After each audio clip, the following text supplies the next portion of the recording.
Welcome back. આગળ વાત કરીએ તો શક્તિપીઠ અંબાજીમાં અંબાજી તીર્થ દર્શન સર્કિટનું ઉદ્ઘાટન કરવામાં આવ્યું।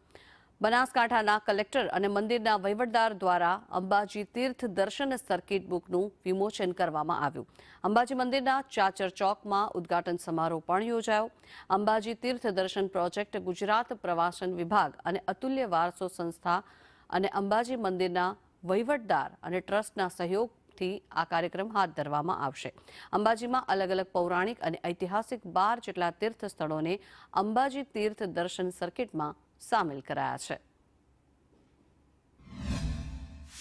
ગુજરાત સરકાર આરાસુરી અંબાજી માતા દેવસ્થાન ટ્રસ્ટ અને અતુલ્ય વારસો સંસ્થા દ્વારા એક અંબાજી તીર્થ દર્શન સર્કિટની શરૂઆત કરવામાં આવી છે, જેમાં અંબાજી મંદિરથી શરૂ કરી અને સરસ્વતી નદીનું ઉદ્ગમ સ્થાન જ્યાં કહી શકાય તેવા કોટેશ્વર મહાદેવ મંદિર અને વાલ્મીકી ઋષિ આશ્રમ સહિતના 12 જેટલા પૌરાણિક ઐતિહાસિક મહત્વ ધરાવતા ધાર્મિક સ્થળો આ સર્કિટમાં લેવામાં આવ્યા છે।